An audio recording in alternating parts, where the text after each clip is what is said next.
बात बहुत पुरानी है। एक सम्राट बहुत ही पराक्रमी और बुद्धिमान था। उसकी प्रजा बहुत खुश रहती थी और सम्राट के कामों से संतुष्ट थी। पूरे राज्य में सम्राट की वाहवाही थी और उसे अब तक का सबसे महान सम्राट समझा जाता था।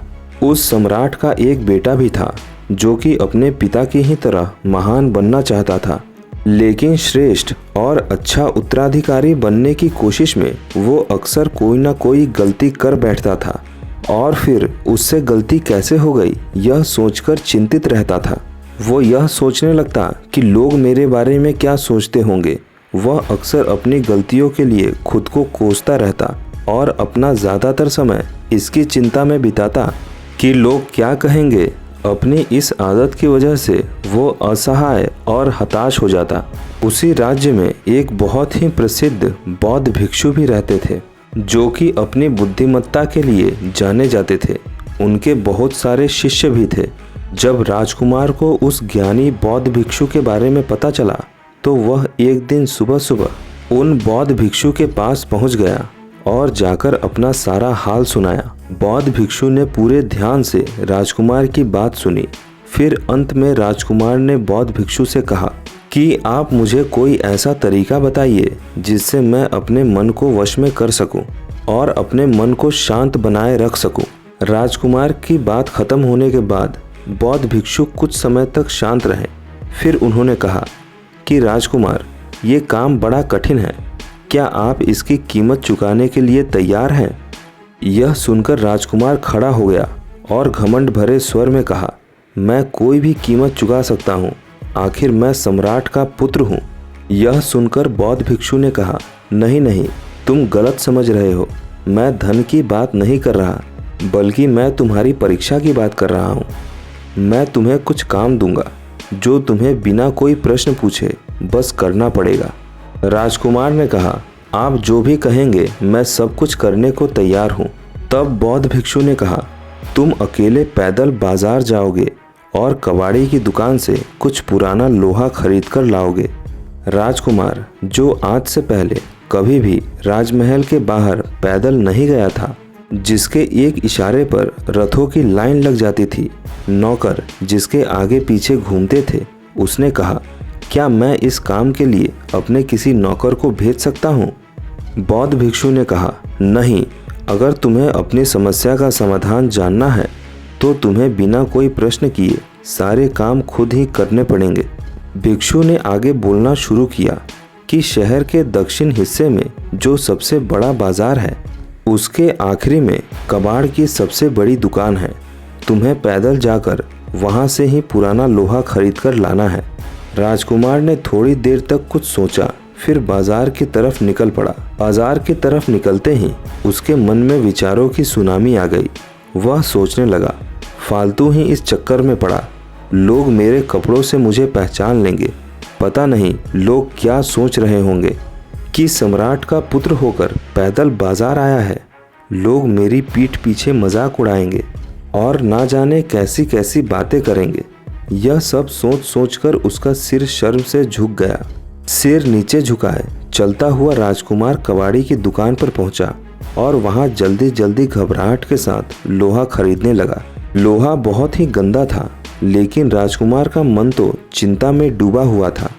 उसने ध्यान नहीं दिया और उसके कपड़े गंदे हो गए। अब तो राजकुमार और भी ज्यादा घबरा गया और सोचने लगा कि लोग मेरे कपड़े गंदे देखकर क्या बातें कर रहे होंगे।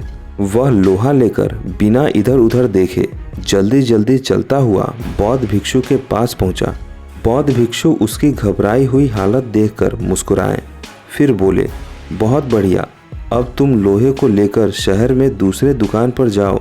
वहाँ एक लोहार की दुकान है। तुम्हें अपने हाथों से इस लोहे को पिघलाकर इससे एक तलवार बनानी है। राजकुमार बौद्ध भिक्षु की बात सुनकर थोड़ी देर फिर रुका, फिर बिना मन के दोबारा बाजार के दूसरे कोने की तरफ चल पड़ा। उसके मन में और बड़े विचार चलने लगे कि अगर पिताजी को पता चला तो क्या होगा। कहीं लोग ये ना समझ रहे हो कि पिताजी ने मुझे महल से बाहर निकाल दिया है। वह मन ही मन खुद को कोसता जा रहा था कि क्यों मैं खुद को हमेशा ही ऐसी उलझन में फंसा लेता हूँ।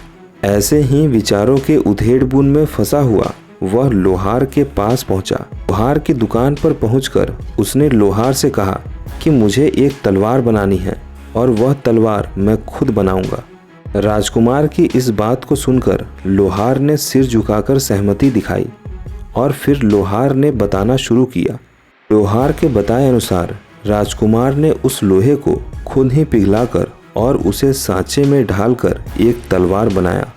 खुद के हाथों से बनाई तलवार को देखकर उसे बड़ी खुशी हुई।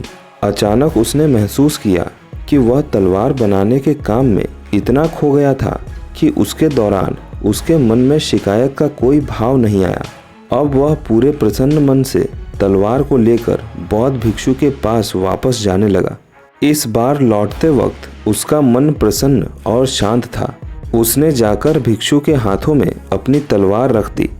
तलवार देखकर भिक्षु ने कहा, राजकुमार, इस बार तुम्हें कुछ अच्छा महसूस हो रहा होगा। यह तुम्हारे घमंड की तलवार है। यह सुनकर राजकुमार थोड़ा सा चौंका, लेकिन उसे कुछ समझ नहीं आया। फिर भिक्षु ने कहा, ठीक है, अब तुम एक आखिरी काम करो, मैं फिर तुम्हें बताता हूँ। तुम वापस बाजार जाकर लोगों से पूछो कि क्या आपने थोड़ी देर पहले मुझे यहाँ देखा है। अब राजकुमार एक बार फिर बाजार की ओर गया और उसने जब लोगों से पूछा तो ज़्यादातर लोगों का जवाब था, नहीं, हमने आपको नहीं देखा। राजकुमार ने बाजार के सबसे पहले दुकानदार से पूछा।